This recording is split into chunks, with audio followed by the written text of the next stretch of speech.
लंकापुरी पुण्यभूमी पवित्र, तिथे नांदतो ज्ञान राजा सुपात्र.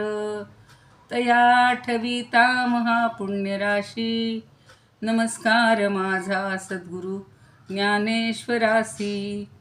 नमो नंताय शुद्धाय कूटस्थायात्मने नमः. प्रेमांबुधिविहाराय ज्ञानराजाय ते नमः. माधुर्यरसकल्लोलां शिवशक्तिस्वरूपिणीं, अमृतानुभवार्थाय वंदे ज्ञानेशनंदिनीं. ज्ञानदेव गुरु ज्ञानदेव तारू, उतरिल पहिलं पारू ज्ञानदेव. ज्ञानदेव माता ज्ञानदेव पिता, तोडील भवव्यथा ज्ञानदेव. ज्ञानदेव माझे सोय रे धाय रे, जीवलग निर्धारे ज्ञानदेव. सेना म्हणे माझा ज्ञानदेव निधान, दाविली निज खूण ज्ञानदेवे. ज्ञानियांचा राजा गुरु महाराव, म्हणती ज्ञानदेव तुम्हाईसे. मज पामरासी काय थोरपण, पायीची वहाण पायी बरी. ब्रह्मादिक जेथे तुम्हा ओळंगणे, इतर तुलने काय पुढे. तुका म्हणे नेणो युक्तीची आखोली, म्हणून ठेविली पायी डोई. म्हणून ठेविली पायी डोई. ज्ञानियांचा राजा गुरु महाराज, म्हणती ज्ञानदेव तुम्हाईसे. एक कडवं घेऊ फक्त आता रोज. कलावज्ञ जीवोद्धरार्थावतारम, कलावज्ञ जीवोद्धरार्थावतारम. आता तुमच्याकडे आहे सगळ्यांनी तिथल्या तिथे म्हणत राहा म्यूट असताना. कलांकाकतेजोधिकामोदिवक्त्रम, कलांकांकतेजोधिकामोदिवक्त्रम. खलानीशवादापनोदार्हदक्षम, खलानीशवादापनोदार्हदक्षम. समाधिस्थमूर्तिं भजे ज्ञानदेवं, समाधिस्थमूर्तिं भजे ज्ञानदेवं. समाधिस्थमूर्तिं भजे ज्ञानदेवं. ज्ञानेश्वर महाराज की जय. पंढरीनाथ भगवान की जय. जय तू श्रीकृष्ण, जय तू ज्ञानेश्वर. सुमिताताई सांगणार आहे. आल्यात ना सुमिताताई? होत्या मगाशी. बरं, पहिल्या ह्याच्यातली कालची ओवी कुणाला सांगायची आहे? 25, 26.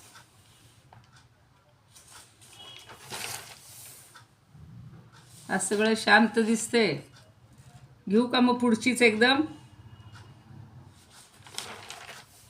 आवाज येतोय ना माझा? हो हो येतोय. काल 26वी झाली ना आपली. तरी काही काही सर्वथा, तरी काही नाही सर्वथा, ऐसी जरी व्यवस्था. 26वी झाली. 25वी झाली. 25वी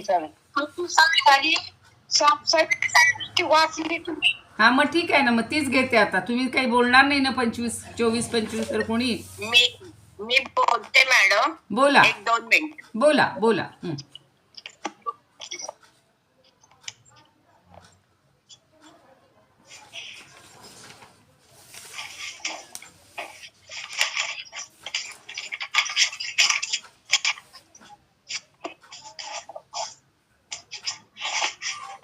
पैसे असणे आणि नसणे हे नाही जया होणे.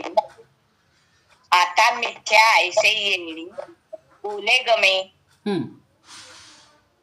जी गोष्ट नाही ती आपण आहे म्हणणे, जी आहे ती नाही म्हणणे म्हणजे मिथ्या होय. जे त्रिवार शक्य आहे हे शक्यच असणार आहे. परमात्मा रूप आहे त्याला नसणे हे म्हणणे बरोबर नाही. तेज हे तेजच आहे, तेथे अंधार कसा असेल? बरोबर. या दोन्ही गोष्टी होणारच नाहीत. खोटे आहे असे म्हणावे लागेल. परमात्मा तत्व आहे हे म्हणणे म्हणजे परमात्मा तत्व नाही म्हणण्यासारखे आहे. परब्रह्माला कोणताही धर्म लागू होत नाही. परमात्माचा अनुभव आल्यावर वाणीमुखी होते.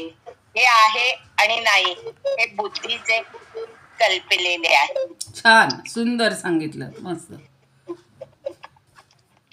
अनुराधाताई, तुमचं हे चालू आहे, तुम्ही बोलणार आहे का? सुमनताई, अनुराधाताई, ऑडिओ चालू असल्यावर काय होतं, मग त्यांचं नीट ऐकू येत नाही. तुम्ही बोलणार असाल तर बोला, सांगा. बरं, पुढचं घेऊ का मग आता? 26वी 25वी कळली आहे का सगळ्यांना? त्यांनी चांगलं सांगितलंय, आता छान सांगितलं. 25 व्हायची आहे. झाली काल तुम्ही नव्हत्या का? नुसती वाचली होती. नाही. नुसती काल 26 वाचली होती, 25 पूर्ण झाली होती. खूप चर्चा केली त्याच्यावर. 25वी चोळी मी सांगणार होते, हा, पण त्यांनी सांगितलं म्हणून ठेवला आता व्हिडिओ. बाकी काही नाही, मग बोला, परत तुम्ही बोला, काही बिघडत नाही. तुम्हाला समजलेलं तुम्ही सांगा, बोला.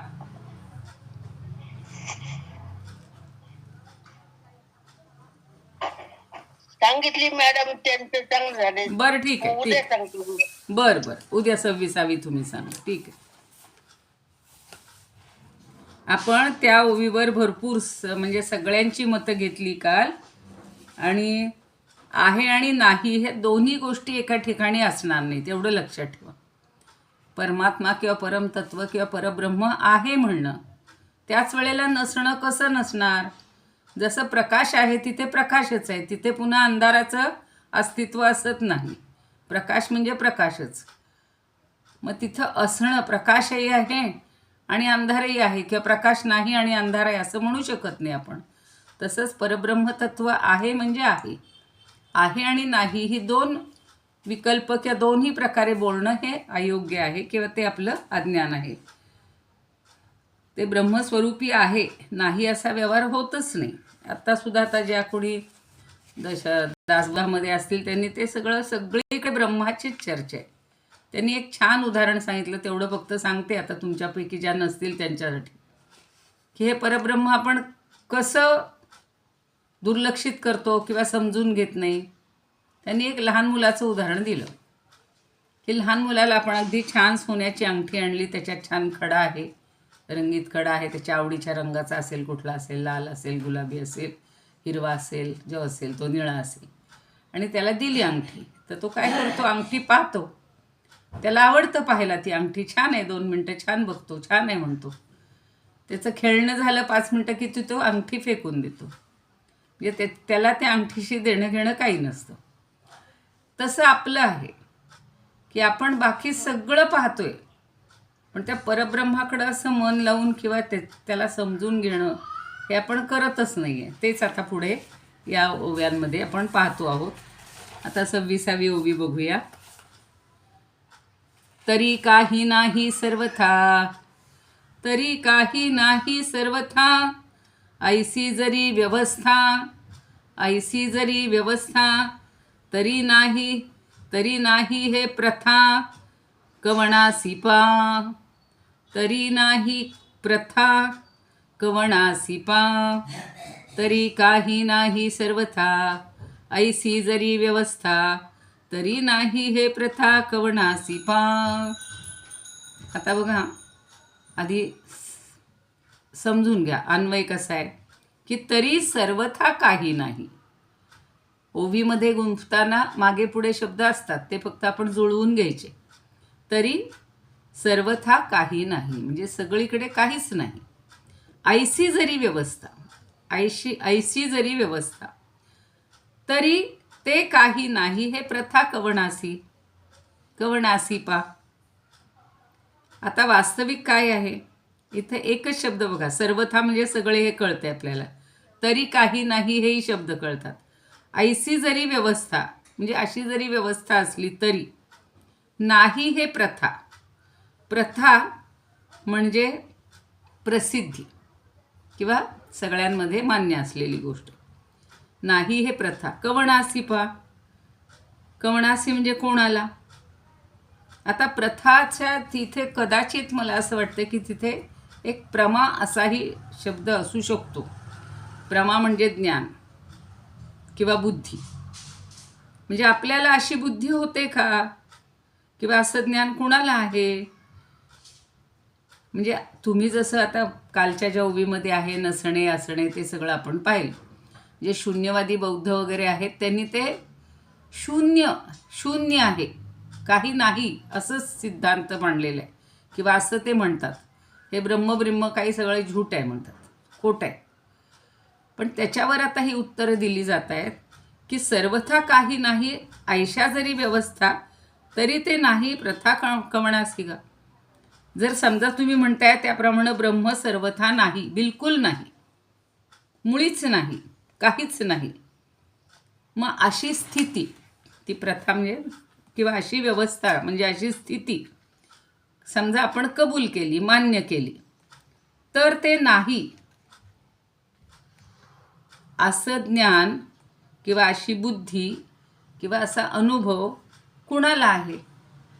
असा अनुभव घेणारा कोणीतरी असला पाहिजे की हे नाहीच आहे, काहीतरी आहे एवढं आपल्याला जाणवतं, अजून दिसत नाही आहे. पण आपल्या शरीरामध्ये किंवा प्रत्येकामध्ये काहीतरी चैतन्य आहे. आता अगदी सगळे सायंटिस्टसुद्धा, वैज्ञानिकसुद्धा शेवटी त्याला ब्रह्म न म्हणू देत, मग काहीतरी म्हणतील त्याला. पण जे काहीतरी आहे असं म्हणताय ते आपण समजून घ्यायचं. मग काहीच नाही असं कसं काय तुम्ही म्हणता. काहीही नाही सर्वथा असं तुम्ही जे म्हणताय ते बरोबर नाही. ब्रह्म सर्वथा बिलकुल काही नाही असं म्हणणं बरोबर आहे का. आणि जर तुम्ही म्हणता त्याप्रमाणे जर बिलकुल नसेल तर ही स्थिती कबूल केली तर ते नाही असा कुणाला अनुभव आहे किंवा अशा कुणाला बुद्धी आहे की असं ज्ञान कुणाला आहे. असा अनुभव घेणारा कोणीतरी असला पाहिजे की तसं नाही. आता त्याच्यासाठी पुढच्या ओवीपासून पुन्हा काही दृष्टांत देतात, ते सोपे दिलेले आहेत. ते दिले की आपल्याला हे जास्त ते समजून घेतले की अधिक जास्त कळेल. आता इथे जे प्रथा शब्द आहे ना त्याच्याऐवजी काहींनी गुलाबराव महाराजांनी पृथा शब्द वापरलेले. तरी काही नाही सर्वथा ऐसी जरी व्यवस्था. आता व्यवस्थाला त्यांनी व्यवस्था म्हटले. तरी नाही हे पृथा कवणासी. आता तेही पुन्हा तेच म्हणतात की जर काहीच नाही अशीच जर स्वरूपस्थिती असेल तर काहीच नाही हे जाणतो का तुम्ही. काहीच नाही असं जाणता येतं का.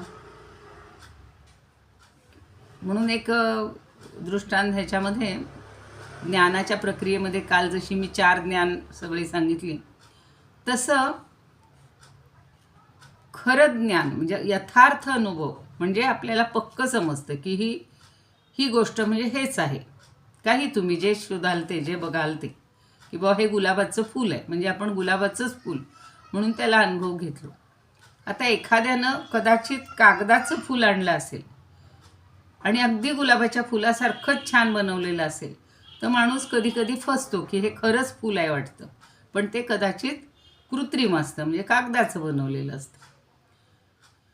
पण एखादी वस्तू अशी असते की इथे रस्त्यावर काहीतरी पडली किंवा घरामध्ये कुणीतरी आणून ठेवले तर आपण म्हणतो इदम किंचित, हे काहीतरी म्हणजे काय आहे हे समजत नाही. त्यावेळेला ते आपल्याला अयथार्थ म्हणजे योग्य ज्ञान नसतं. यथार्थ ज्ञान म्हणजे पक्क ही गोष्ट म्हणजे हीच आहे. जसं ब्रह्म म्हणजे ब्रह्मच आहे हे समजलं तर यथार्थ ज्ञान.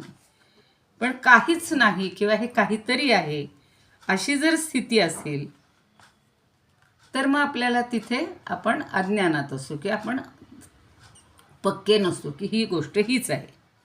आता हे जे माध्यमिक बौद्ध आहेत ते काय म्हणतात, सर्वम शून्यम म्हणजे जसं आपण सर्वम ब्रह्मम सर्वम खलु इदं ब्रह्मम, ब्रह्म हा सगळा वेदांती किंवा उपनिषद किंवा सगळ्या आपल्या वेदापासून हा न्याय म्हणू किंवा हा सिद्धांत सांगितलेला. पण त्यांच्या मनाच्या दृष्टीनं सर्व शून्य आहे, म्हणजे हे शून्यच आहे, हे कशातही अर्थ नाही. आपण जसं म्हणतो तसं त्यांनी शून्यवाद स्वीकारलेलं आहे. आणि मग त्यांच्या मनात ज्ञाता ज्ञेय ज्ञान यांच्यापैकी काही नाही, तर शून्य म्हणजे अभाव आहे, सगळ्याचा अभाव आहे, असं त्यांचं मत आहे. आणि म्हणून हाच म्हणजे तो अभाव हाच जगाचं कारण आहे, असं त्यांचं मत आहे. आता खरं सांगायचं तर अभावावर जर बोलायचं झालं तर परत 1 तास सांगता येईल, तो वेगळ्या विषयातला ग्रंथही आहे. पण अभावचा अर्थ कळतो तुम्हाला? भाव नाही तो, जी गोष्ट उपलब्ध नाही ती कधीच नाही. म्हणजे काल मी एक सांगितलं उदाहरण, शशशृंग, सशाचं शिंग, हा अत्यंत अभाव आहे, कधीच तो नसतोच. पण काही काही गोष्टींचा काही काळापुरता अभाव असतो.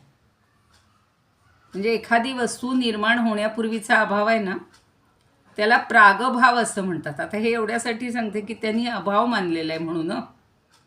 आता प्रागभाव म्हणजे काय बघा, हे कुठेही सांगितलेलं नाही, मी जे दुसऱ्या ग्रंथातलं शिकवलेलं आहे, वाचलेलं आहे, ते तुम्हाला समजावून देते. की अभाव म्हणजे काय, की एखादी गोष्ट नाही, त्या गोष्टीचा भाव नाही, अस्तित्व नाही. तर त्याचे 4 प्रकार आहेत की 3 तरी प्रकार आहेतच. की प्रागभाव म्हणजे वस्तू निर्माण होण्यापूर्वीचा अभाव. आज स्वयंपाक सगळा काही केलेला नाही अजून, संध्याकाळचाच. तुम्ही म्हणाल घरून येतील, पोरं येतील किंवा कोणी येतील, पाहुणे येतील, काय पोळ्या भाजी तयार असेल ते वाढा. तर आत्ता ते नाही आहे, म्हणजे त्या पोळी भाजीचा अभाव आहे. तसं कुंभार घट बनवतो, पण आत्ता फक्त त्यानं माती आणून ठेवली, पाणी आहे, चाक आहे, सगळं आहे, दांडा, त्याचं साहित्य तयार आहे, पण तिथं घट तयार आहे का? नाही. म्हणजे तो घटाचा अभाव आहे. पण कसा आहे? प्रागभाव. प्राक म्हणजे पूर्वीचा, वस्तू निर्माण होण्यापूर्वीचा जो अभाव आहे त्याला प्रागभाव असं म्हणतात. कळला? एक प्रकार अभावाचा कळला की वस्तू निर्माण व्हायची आहे, बनवायची आहे, त्यापूर्वीचा अभाव आहे. म्हणजे आत्ता गट नाही आहे. आपण जाऊ विकत घ्यायला, अहो मला एक तरी पाहिजे होता, नाही. एक तरी माठ पाहिजे, आजच्या आज नाही, उद्या या तुम्हाला 50 मिळतील. किंवा एखाद्या दुकानदाराला आपण विचारायला जातो, तो म्हणतो उद्या ऑर्डर येणार आहे, आज आत्ता अवेलेबल नाही. म्हणजे ती वस्तू येण्यापूर्वीचा अभाव, त्याला प्रागभाव. आता आणला, घट झाला, उद्या मिळाला म्हणून आणला, मी उद्या आणला, येताना अगदी भरपूर पैसे देऊन घेऊन आलो. आणि आणल्या काय झालं, घरात ठेवताना कशावर तरी खण, म्हणजे तो धुताना वगैरे आपण पाणी घालून धुतो, आणि धुता तो त्या ओट्यावर आपटला गेला. आणि झालं, त्याला भेग पडली, त्याच्यातनं मोठं छिद्र पडलं, त्याच्यात पाणी राहीनं, आणि तो पूर्ण फुटून गेला. म्हणजे काय झाला? नष्ट झाला. कालपर्यंत नव्हता म्हणून आज आणला तर तो फुटला म्हणून. किंवा 4 दिवसांनी फुटला, 15 दिवसांनी फुटला, वर्षांनी फुटला, पण फुटला. म्हणजेच त्याचा नाश झाला म्हणून पुन्हा अभाव. पुन्हा लोक म्हणतील काय हो, तुम्ही काय माठबीठ ठेवत नाही का? की आपण म्हणून नाही हो, आणला होता आपण फुटला, म्हणजे पुन्हा त्याचा अभाव झाला. तो झाला प्रध्वंस अभाव. प्रध्वंस म्हणजे नाश. येतोय लक्षात? पहिला झाला प्रागभाव, प्राक अभाव बरं का. प्रागभाव म्हणजे क मध्ये अ मिसळल्यावर तो प्राग पूर्ण झाला, आणि भाव म्हणजे प्राक अभाव, पूर्वीचा अभाव. आता हा प्रध्वंस अभाव म्हणजे नष्ट झाल्यानंतरचा अभाव. असे आता सगळे. आता अभाव म्हणजे आता समजा आपण भरपूर, तुम्ही अगदी 10 पोळ्या केल्या, भाजी केली, भरपूर केलं, अगदी सगळ्यांनी भरपूर हौसेनं सगळं, त्या तुम्ही काय स्वीट डिश केली असेल, गोड पदार्थ केला असेल, सगळं संपून गेलं म्हणून सगळं संपलं. कदाचित त्या गृहिणीला एक घाससुद्धा खायला उरत नाही, अगदी एवढंसं मिळतं, तर ते पुन्हा संपलं म्हणून त्याचा अभाव आहे. लक्षात? तसं तो घट फुटला म्हणून त्याचा अभाव झाला, तो प्रध्वंस अभाव. आता अजून 2 प्रकार आहेत. अन्योन्य भाव. अन्योन्य म्हणजे काय? एक वस्तू आहे आणि दुसरी नाही, किंवा एकमेकांच्यामुळं होणारं जे अस्तित्व असतं. त्याला एक छान उदाहरण देतात की फांद्यावर पोपट बसतात, आणि पोपट उडून गेला की आता त्या फांदीवर पोपट नाही, पुन्हा येईल, पुन्हा बसेल. म्हणजे अन्योन्य अभाव, एकमेकांच्यामुळं झालेला अभाव. आता हा कदाचित तुम्हाला एवढा समजणार नाही, पण उदाहरणातनं समजेल. अन्योन्य भाव. अन्योन्य म्हणजे एकमेकावर अवलंबून असल्यामुळं झालेला अभाव. हा अन्योन्य भाव. आणि चौथा आहे तो प्रध्वंसाभाव. नाही, अत्यंताभाव. प्रध्वंस शिकवला. अत्यंताभाव म्हणजे जी वस्तू कधीच नाही, अस्तित्वातच नाही, हा जो अभाव आहे ना, तो अभाव हे लोक बोलत आहेत. किती वस्तू नाहीच आहे. परब्रह्म हे नाहीच आहे, सगळं शून्य आहे. मग आता त्याला ह्यांना उत्तर देणं चाललेलं आहे की आहे का हो, मग तुम्ही सांगा, ब्रह्म आहे का नाही, मानायचं का नाही आपण?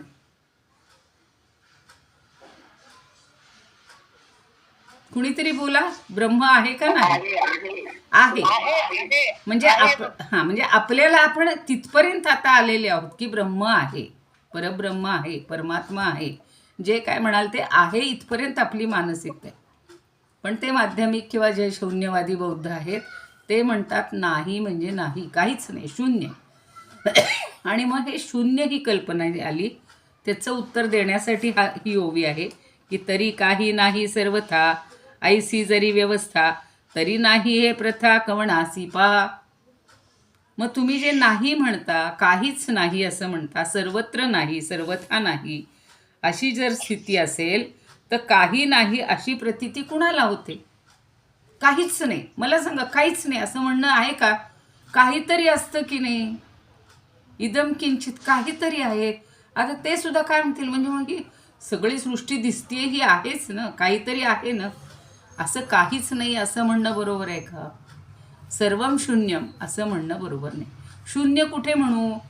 अगदी मोठं घर बांधलेलं आहे, बिल्डिंग बांधलेली आहे मोठी, आणि अजून तिथं कुणीच राहायला आलेलं नाही, सगळं रिकाम आहे. तरी पण ते रिकामी असलेली बिल्डिंग आहे, काहीच नाही असं म्हणू का आपण? नाही म्हणू शकत. आपण म्हणू की अहो एवढी छान इमारत बांधली, केवढा छान बंगला बांधलाय, वर्ष झालं, 6 महिने झाले, कोणी येतच नाही राहायला, काहीतरी प्रॉब्लेम आहे. लगेच लोक म्हणतात त्या वास्तूचा दोष असेल. आणि खूप बरं का, आमच्या इथे सुद्धा अशीच एक होती बिल्डिंग, इतकी सुंदर होती, पाहिलेली म्हणजे छान बंगला होता. आणि ते अगदी आत येऊन बोलवायचे की बघा किती छान सोयी केल्यात, असं स्वयंपाकघर, असं अमकं तसं. आणि 2-4 महिने ते राहिले असतील आणि गेले नंतर निघून. काय कोणाला अनुभव आला असेल मी त्याने. त्याच्यानंतरही कुणी घेतलं, 2-4 दिवस राहिले, गेले निघून. नंतर नाही तर नाही 10-15 वर्ष त्या घरात कुणीही राहत नव्हतं. मग नंतर आता एका घेतलंय शेजाऱ्यांनी, एक जणांनी घेतलं, ते पूर्ण पहिलं पाडलं, सगळं नष्ट केलं, आणि पुन्हा त्यांनी त्यांच्या पद्धतीनं आलिशान मोठं बंगला म्हणा, महाल म्हणा, त्याच जागी बांधलेलं आहे. आणि आता आनंदात राहत आहेत, जे कोणी आहेत ते राहत आहेत, नाव गाव सांगत नाही. पण आता आहेत ही वस्तुस्थिती आहे, तेव्हा कोणी नव्हतं ती वस्तुस्थिती होती. म्हणजे काहीच नाही असं म्हणणं बरोबर आहे का? पण ते त्यांच्या तत्वज्ञानानुसार किंवा त्यांच्या दृष्टीनं ते असेल त्यांचं तत्व. म्हणून आता इथं म्हणतात की सर्व शून्य आहे असं जर तुम्ही म्हणाल तर मग ही पृथ्वी आहे किंवा हे सगळं आहे, हे कुणाला ज्ञान होते? हे ज्ञान होतंय ना आपल्याला, काहीतरी आहे म्हणून होतंय ना. काहीच नाही असं म्हणणाऱ्याचं तरी अस्तित्व मान्य करावंच लागतं. बघा आता समजा एक इथे व्यक्ती आहे, ती सांगते की काहीच नाही, पण त्याचं अस्तित्व तरी आपण मान्य करतो ना, बाकी काहीच नाही म्हणलं तर. तसं शून्याचं ज्ञान होऊ शकत नाही. शून्याचा ज्ञाता तरी कोणीतरी असेल, चेतन असेल, शून्य सांगणारा, शून्य आहे असं म्हणणारा जो कोणी आहे तो तरी आहे. म्हणजेच या प्रक्रियेची व्यवस्था सगळी कोलमडून पडते असं जे कोणी म्हणतात त्यांच्यासाठी खूप याच्यावर चर्चा झालेली आहे. तर शून्य ह्या सिद्धांताचा जो बोध आहे हा आपल्याला तसा मान्य होत नाही. एवढंच आपले जे खंदारकर आहेत किंवा अन्य जे कोणी आहेत आता याच्यावरचे अभ्यासक, ते सगळे सांगत आहेत की असं तुम्ही म्हणू नका, काहीतरी आहे. मग त्याला नाव काही द्या, कोणी ब्रह्म म्हणेल, कोणी ईश्वर म्हणेल, कोणी जे काय म्हणतील ते म्हणा, कोणी चैतन्य म्हणेल, पण काहीतरी आहे हे कबूल करा. म्हणून सोप्या भाषेत सांगतायत की असं जरी असलं तरी त्याला असणं आणि नसणं या 2 गोष्टी लागू पडत नाहीत. कालच्या ओवीवर परत येतोय आपण. एक तर असणं तरी म्हणा, नाही तर नसणं तरी म्हणा, आहे तरी म्हणा, नाही तरी म्हणा. सर्वथा काही नाही असं मात्र मुळीच नाही. कारण प्रकृतीचीच अशी व्यवस्था असली पाहिजे, काहीतरी आहे. आणि सर्वथा नाही ही प्रथा म्हणजे हे ज्ञान किंवा हा अनुभव किंवा ही प्रतीती ही कुणाला येणार मग? काहीच नाही अशीच. आता आपण सोपं गिरवाण आणि अभंगातनं समजून घेऊ. तरीही किंचित स्वरूपेण नास्ति चेदीति मन्यते. तर्हि किंचित स्वरूपेण नास्ति चेत इति मन्यते. प्रत्ययस्तर्हि नास्तीति कस्य स्यादिति भाष्य इति भण्यताम्. प्रत्ययस्तर्हि नास्तीति कस्य स्याद इति भण्यताम्. भण्यताम् म्हणजे सांगा. तरीही म्हणजे तर. किंचित स्वरूपेण न असती, कुठल्याही किंचित एवढ्याशा स्वरूपानं सुद्धा नाही. न असती इति चेद इति मन्यते. असं जर काही जण म्हणत असतील की इथं काहीही नाही, असं जर काही जण म्हणत असतील तर प्रत्ययस्तरी नास्ती ती. प्रत्यय म्हणजे अनुभव. मग त्याचाच अनुभव आला नसतो. जो नाही सांगतोय त्याचाच अनुभव आला असता का? नाही हे सांगणारा तरी त्याचा तरी अनुभव येतोच आहे ना. इति कस्य स्याद इति भण्यता. मग हे तो कोणाचा आहे किंवा तो जो अनुभव आहे किंवा तो जे काही बोलतोय ते कुणाचं आहे म्हणणं, हे तरी सांगा. आता अभंगात सोप्या भाषेत सांगतात स्वरूपानंद, अगदी 2 ओळीत सांगतात. तरी काही नाही, बघा, तरी काही नाही मिथ्याचं ते सर्व, मिथ्याचं ते सर्व. ही तरी जाणीव कोणासी का, ही तरी जाणीव कोणासी पा. बघा आता त्यांचं म्हणणं ठीक आहे. ते म्हणतात काहीही नाही, हे सगळं मिथ्या आहे असं जे तुम्ही म्हणताय ठीक आहे, पण ही तरी जाणीव कुणाला झाली? काहीच नाही हे सांगणारा कोणतरी असला पाहिजे ना. आणि ज्या अर्थी तो सांगतोय त्या अर्थी काहीतरी आहे. काहीच नाही असं म्हणता येणार नाही. कळलं? म्हणजे काही नाही म्हणजे केवळ ज्ञान अशी व्यवस्था लावली तर काही नाही हे तरी कुणाला कळतं? काही जण म्हणतात ना आम्हाला हे पटतच नाही. मग तुम्हाला माणसाला कळतं, हा ज्ञानी माणसाला कळतं. हा, पण ज्ञानी माणसाला कळतंय. पण जे कोणी अतिज्ञानी आहेत ते म्हणतात की ते जगात काहीच नाहीये. त्यांची मतं खोडून काढणं चाललेलं आहे. काय असतं कुठल्याही ग्रंथामध्ये? खरोखर आहे. हा मॅडम हे म्हणणं खरोखर आहे. काहीच नाही म्हणजे काय? ही पृथ्वी सुद्धा काहीच नाहीये, नश्वरच आहे. नश्वर आहे म्हणणं वेगळं. नश्वर आपण नश्वर म्हणतोय, पण काहीच नाही असं म्हणणं नाही ना. नाही म्हणणं म्हणजे कशा अर्थी नाही आहे? मिथ्या म्हणणं बरोबर आहे. ती मिथ्या आहे, चिरंतन नाही, शाश्वत नाही, नाशवंत आहे असं म्हणा ना. पण नाहीच म्हणणं हा अभाव मायारूप आहे, मायारूप आहे. काहीच नाही हे ज्याला कळतं तो आहे असं. बरोबर ना? हो, काहीच नाही हे ज्याला कळतं तो आहे, तो आहे, तो आहे.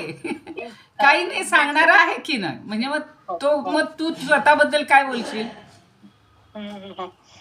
इजनेस आहे, इजनेस. इजनेस. म्हणून म्हणलं की हे कसं आहे, हे आता तुम्ही ज्यांना कोणाला थोडासा याचा बेस असेल, सगळी दर्शनशास्त्र थोडीफार शिकलेली असेल, कुठेतरी ऐकलं असेल, पण ते जाऊ दे, आपल्याला काय करायचं बाकीच्यांच्यामध्ये. पण हे त्यांनी एक मत असणे नसणे हे त्या बौद्धांचं मत घेतलेलं आहे. आणि इदम किंचित म्हणजे हे काहीतरी आहे एवढं तरी कबूल करा, होय की नाही? काहीतरी आहे असं तरी म्हणा ना. नाहीच, सर्वथा नाहीच, काहीच नाही. ते कदाचित त्यांच्या भाषेत तसं म्हणत असतील. आता ह्या अनुराधाताई म्हणल्या तसं की बा ती ही पृथ्वी नाही. नाही म्हणजे काय की कायमची नाही अशा अर्थी म्हणलं तर ठीक आहे. पण तुमचं मत खोडून टाकायचं की हे परब्रह्म वगैरे नाही, त्यांना उत्तर काय द्याल सांगा तुम्ही आता? तर सर्वथा नाही, हा, सर्वथा नाही, हा, परब्रह्म आहेच मॅडम. हा. परब्रह्म जे असं आहे तसं होईल. आता आपल्याला ते पटलंय, आपण कळवून घेणार आहोत, तिथपर्यंत पोचण्याचा प्रयत्न आहे. पण त्यांचं म्हणणं हे सगळं शून्य आहे.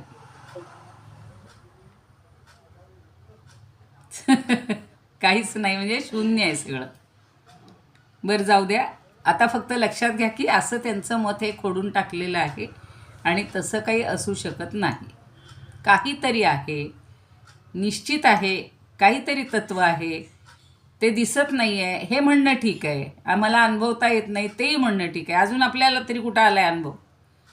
आपण प्रयत्न करतोय. आता व्यवहारामध्ये सुद्धा प्रत्येकाच्या ठिकाणी आहे बुवा काहीतरी तत्त्व आहे, परमतत्व आहे, ईश्वर आहे, काही शब्द म्हणा. कोणी म्हणाल देव म्हणाल, कोणी म्हणाल आत्म फक्त तत्व म्हणाल. आता त्या आत्म्याबद्दलची मतं एवढ्यावर तर पुढं इतकं आलेलं आहे.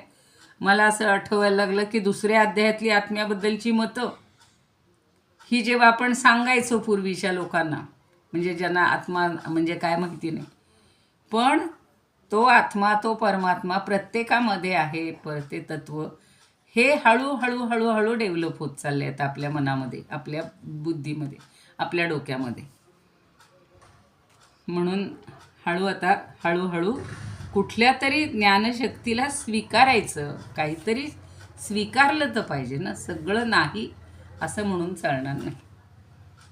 म्हणजे आता आपण शेवटी तेच करतो. आधी काय म्हणतो की हे जग म्हणजे ब्रह्म नाही, पृथ्वी नाही. ते त्यांचं अज्ञान असेल, अज्ञान. हा, पण त्यांनी अज्ञान असं म्हणलं तर ती 6 दर्शनं जन्माला आली. तो 9 दर्शन आहे ते कोण? प्रत्येकाला जे जे दिसलं ना ते त्यांनी मानलं. आता न्यायदर्शनाने 16 पदार्थ मानलेले आहेत. दुसरं वैशेषिक दर्शन आहे, त्यांनी 7 पदार्थ मानले. आणि त्याच्यातला एक काय सांगणार होते मी आता,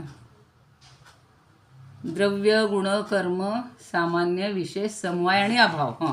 तर त्यांनी अभाव हा पदार्थ मानलेला आहे. मगाशी जे मी सांगितलं ना ते त्या ह्याच्यानुसार, आणि त्याचेच काहींनी ते आधार घेतलेले की त्यांचं म्हणणे अभाव हा सुद्धा एक मानला पाहिजे. कारण बरोबर आहे ना, काही काळ ती वस्तू असते ना, पण ती आता गेली. म्हणून आपण जसं म्हणतो घरात आम्ही 10 माणसं होतो पूर्वी, आता 2च राहिलो. म्हणजे 8 माणसांचा अभाव आहे. पण आपल्याला आठवण येते त्यांची, आपण त्यांच्या आठवणी काढतो, त्यांचे चांगले गुण आठवतो किंवा त्यांनी कार्य केलं ते. आता जसे आपले सगळे मोठे लोक होऊन गेले, ज्यांनी क्रांतिकारक होऊन गेले, ज्यांनी देश स्वतंत्र होण्यासाठी धडपड केली, ते आज नाही आहेत. म्हणजे तो अभाव मानतोय आपण, पण अभाव मानला तरी त्यांचा भावरूपानं कधीतरी होते म्हणून आपण मानतोय आत्ताचा अभाव. म्हणून अभाव हा एक त्यांनी 7वा पदार्थ मानलाय. तोही मान्य केला गेला म्हणजे नंतर. असं प्रत्येकानं आपापल्या पद्धतीनं सांगितलेलं आहे. जाऊ द्या. वेदांत्यांचं मत वेगळं आहे, जैनांचं मत वेगळं आहे, बौद्धांचं मत वेगळं आहे, पूर्वमीमांसा, उत्तरमीमांसा, वैशेषिक. आत्ता जे सांगितलं त्यांनी विशेष हा एक पदार्थ मानलेला आहे. तो मला फार आवडायचा. तो ग्रंथ शिकवताना मला फार आवडायचा. विशेष म्हणजे काय, आणि त्यांचं पटतंय की ते असं म्हणतात समोर जे जे दिसतंय या प्रत्येकात काहीतरी विशेष आहे. म्हणजे विशेष गुण असेल, वैशिष्ट्य असेल, पण असतं. म्हणजे तो ज्याला आपण फॅक्च्युअल म्हणतात ना, जे दिसतंय त्याच्याशी संबंधित बोलणारे असे आहेत ना तत्ववेत्ते. त्यांचंही काही चूक नाहीच आहे. शेवटी कसं आहे, जे नाही ते शोधायचं. म्हणजे आता आपण काय म्हणू, पारमार्थिक सगळा अभ्यास करतोय म्हणून ते जरा शिकतोय. तहान्या पोरांना, लहान पोरांना, तरुण पोरांना सांगा बरं हे सगळं झूट आहे, पटेल का? नाही पटणार, अजिबात पटणार नाही. ते म्हणतील तुमच्याजवळ तुमचं राहू द्यात, आम्हाला एन्जॉय करू द्यात. सांगतील की नाही तसंच? ते म्हणते तुम्ही तुमच्या वेळेला काय केलं, तुमच्या तरुणपणी तुम्ही एन्जॉय केला की नाही, तुम्ही पिक्चर पाहत होता की नाही, आता आम्हाला कशाला सांगता हे नका बघू. आपल्यातलेच काही लोक आहेत, काय करायचं म्हातारपणी, अखंड सकाळपासून रात्रीपर्यंत मालिका लावून बसतात. त्यांना तुम्ही सांगितलं की हे बघू नका, हे सगळं म्हणजे व्यर्थ आहे, त्याच्यापेक्षा परमात्म्याचं चिंतन करा, भगवंताचं चिंतन करा. आपल्यातले किती लोक आहेत म्हणजे खरे तेच पुन्हा हुशार आहेत का काय असं वाटायला लागतं. कारण आपल्याला वेड्यात काढतात ते. हे कोणी सांगितलं तुम्हाला असले उद्योग करायला? बरं जाऊ द्या, तिकडं नको जायला. हे असलं पुन्हा सगळे लोकांनी ऐकलं तर म्हणतील काय शिकवतायत या. तर हा शून्य सिद्धांतवाद आहे, शून्य सिद्धांतवाद. आनंदी जीवन. हा म्हणजे त्याला काय म्हणतात, तात्पुरता आनंद, क्षणिक आनंद, आनंद. क्षणिक मिळवायचं, क्षणिक मिळवायचं. त्याच्यातनं पुन्हा दुःखात जावं लागतंय हे नंतर माणसाला कळतो. पण तो आधी मिळवायचा, तो मिळवल्यानंतर दुःख जेवायचं तेव्हा माणूस म्हणतो अरेच्या मी हे नको होतं करायला. एखादं व्यसन घ्या, कुठलंही घ्या, सिगरेटचं घ्या, तंबाखूचं घ्या. आता तुम्हाला साधं गोष्ट सांगते, माझी कामवाली आहे बिचारी, अक्षरशः मी त्यांना इतकी जपत असते की नाही बुवा आपल्या घासातला घास, प्रत्येक गोष्ट द्यायची. पण तरीसुद्धा 2 दिवस मी त्यांना चेक केलं आणि त्या भांडी घासायला गेल्यानंतर ती कुठली पुडी खायची असते ती तोंडात टाकून तासभर ते काम करत बसतात. मी गेले काहीतरी आणायला दाखवायला आणि म्हटलं काय चाललंय मावशी, काही नाही म्हणे.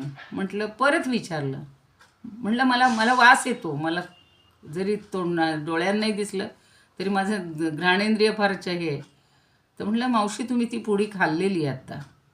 तर म्हणे फक्त एकच खाते. म्हटलं ती एकच खायची असेल ना तर ती आमच्या घरात काम करताना खायची नाही, नाही तर मग तुम्ही उद्यापासून काम करू नका. म्हटलं तुम्हाला लागल ते मागा, जेवायला मागितलं, चहा मागा, खायला मागा, प्यायला मागा, काय म्हणाल ते मी द्यायला तयार आहे, पण हे फक्त घेऊ नका.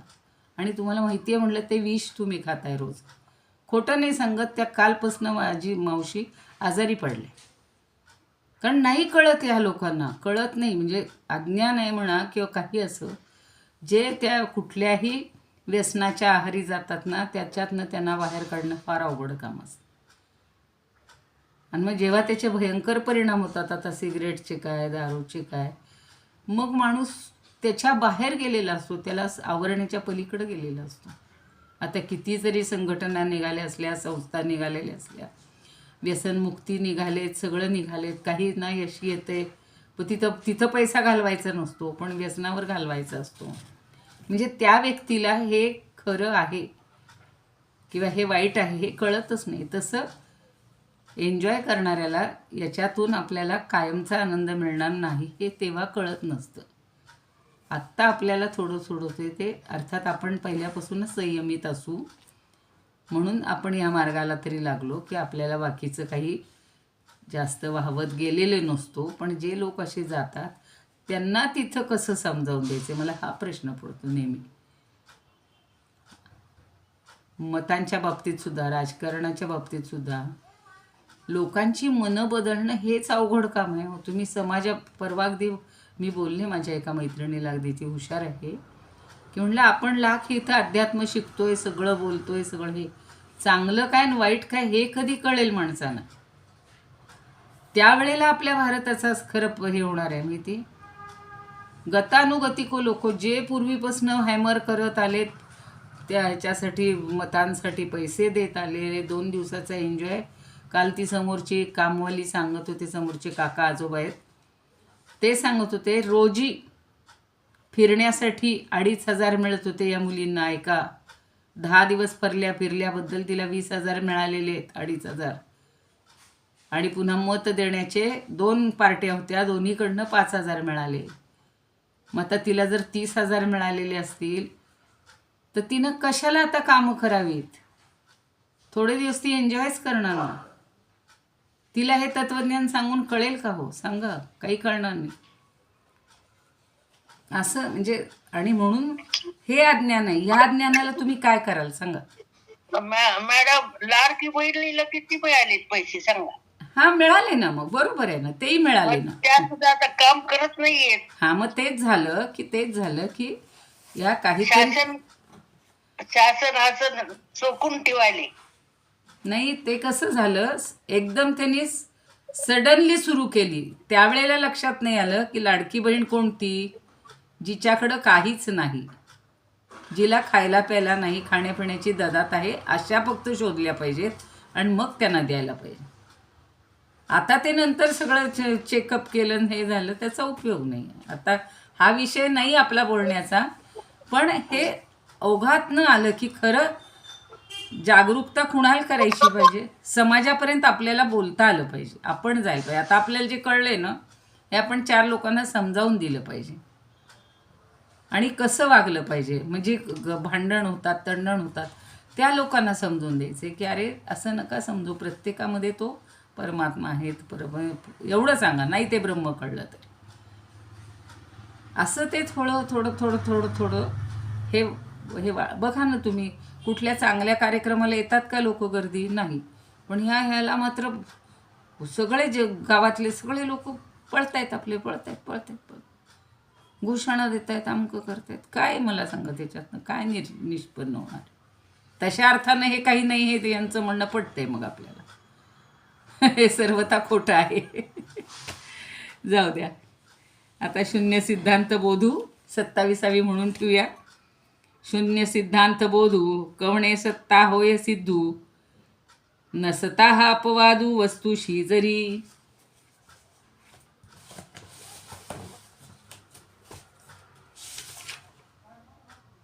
शून्य सिद्धांत बोधू कोणे सत्ता होये सिद्धू. आता सत्ता म्हणजे सध्याची सत्ता नाही घ्यायची, सत्ता म्हणजे अस्तित्व.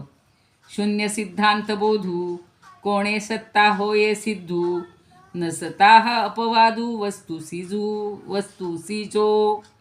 नसता हा अपवादू वस्तूसी जो.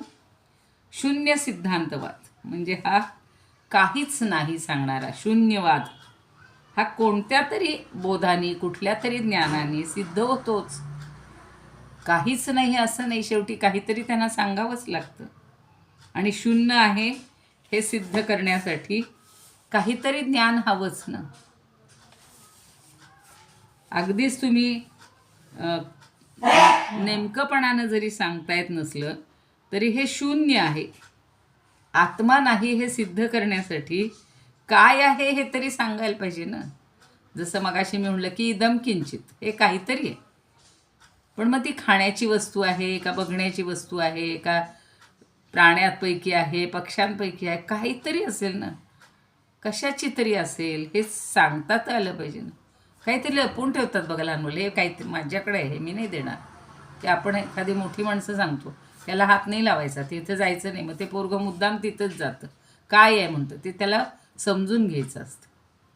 ते एकदा काय आहे समजलं की माणूस उलट शांत असतो.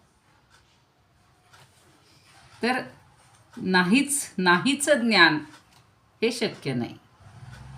काहीच नाही असं म्हणणं अजिबात योग्य नाही, हे आपल्याला पुढच्या ओवीतनं समजून घ्यायचं आहे. आणि त्याच्यासाठी त्यांनी पुन्हा काही हे दिलेले आहेत, काय म्हणायचे, दृष्टांत छान दिलेत. किंवा म्हणजे जे आपण ज्ञानदेव म्हणतात की सगुण निर्गुणाचा जो खेळ आहे तो कुठल्या सत्तेनं अनुभवता येईल. काहीतरी सत्ता आहे, कशाचं तरी अस्तित्व आहे. आणि असं ज्ञान कुठलं आहे ते नेमकेपणानं कुणाला प्राप्त झालंय की कुणाला तरी प्राप्त होतं, म्हणजेच हा शून्यत्ववाद सगळा खोटा आहे, असं आपल्याला 27व्या ओवीत समजून घ्यायचं आहे. चला थांबूया, उद्याला ती जास्त सत्ता म्हणून म्हणजे काय सांगितलं? सत्ता म्हणजे अस्तित्व, अस्तित्व, अस्तित्व, अस्तित्व. सत म्हणजे असणं आणि सत्ता म्हणजे अस्तित्व. काहीतरी याच्या मागे कुणाचं तरी काहीतरी अस्तित्व आहे ना. अस्तित्वच नाही असं म्हणता येत नाही ना आपल्याला. हां, आपण आता त्यात आपण भेद काय केले की मायेचं अस्तित्व हे थोडं तात्पुरतं आहे, अज्ञानातून आहे, आणि परब्रह्माचं अस्तित्व हे चिरंतन आहे. म्हणजे त्याची सत्ता आहे पण काहीच नाही हे म्हणणं बरोबर नाही. एवढं फक्त आपल्याला या 2-3 ओव्याचा अर्थ एवढाच घ्यायचा आहे. फार नाही खोलात शिरलो तरी चालणार आहे, पण असं आहे ना की एकाचंच मत ऐकून चालत नाही हो. जेव्हा वाद सुरू होतो, अगदी एखादी केस कोर्टात गेली, एकच बरोबर आहे आणि दुसरा अगदी चुकीचा आहे, पण तरीसुद्धा दोघांचे मतं, दोघांच्या बाजू, दोघांकडचे साक्षीदार हे पहिल्यांदा समजून देतात, दोघांकडचे वकील पटवून देत असतात. पण न्याय देणारा एक असतो ना, तो सारासार विचार करून, सदविवेक करून खऱ्या अर्थानं त्यानं योग्य न्याय द्यावा असं अभिप्रेत असतं. आणि तो जर दिला तर मग कोणतरी खोटा ठरतो, कोणतरी खरा ठरतो, नाही का. किंवा घरामध्ये सुद्धा अशी लहान मुलांची भांडणं किंवा भावाभावांची भांडणं असतात. मग मोठी माणसं किंवा शेवटी गावातले पंच लोक येतात आणि सांगतात की यांचं म्हणणं बरोबर आहे, यांची कागदपत्र बरोबर आहे, तुम्ही नुसतं शब्दांनी म्हणताय, पण हे रेकॉर्ड आहे, इतक्या सालापासूनचं आहे, 100 सालापासूनचं आहे, तेव्हा यांची जागा यांना वापरू द्या, तुम्ही त्याच्यावर अतिक्रमण करू नका. असं जे सगळं असतं त्याला काहीतरी प्रूफ पाहिजे ना, पण काहीतरी आहे हे मान्यच करावं लागतं. मग काय कोणीच काहीच करणार नाही, काही व्यवहार होणारच नाहीत, असंही नाही चालणार. चला, आज म्हणणार आहे कोणी प्रार्थना?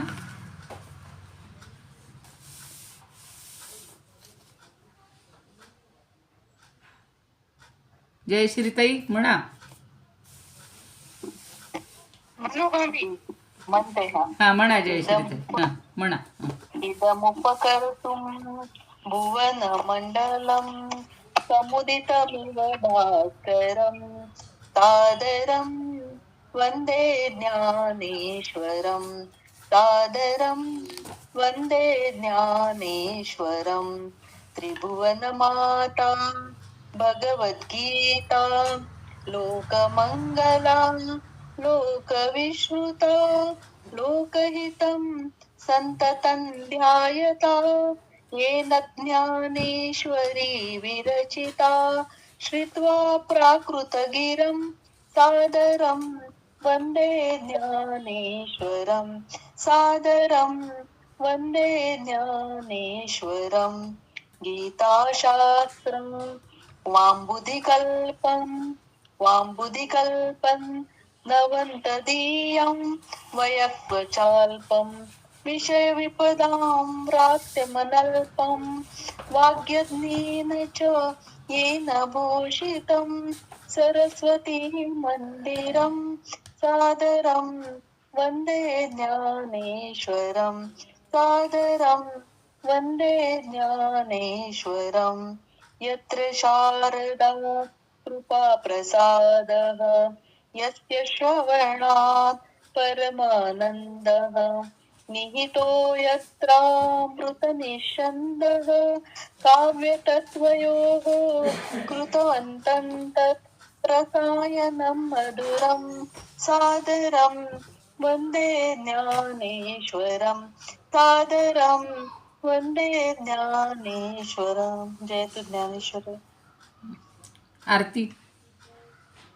आरती ज्ञानराजा महाकैवल्य तेजा सेविती साधु संत मनुवेधला माझा. आरती ज्ञानराजा लोपले ज्ञान जगी हित नेणाती कोणी. अवतार पांडुरंग नाव ठेविले ज्ञानी. आरती ज्ञानराजा कनकाचे ताटकरी उभ्या गोपिका नारी. नारद तुंबर हो सामगायन करी. आरती ज्ञानराजा प्रगट गुह्य बोले विश्वब्रह्माची केले. रामया जनार्दनी पायीच मस्तक ठेविले. आरती ज्ञानराजा महाकैवल्य तेजा सेविती साधु संत मनुवेदला माझा. आरती ज्ञानराजा. ज्ञानेश्वर महाराज की जय. पंढरीनाथ भगवान की जय. छान म्हणलं.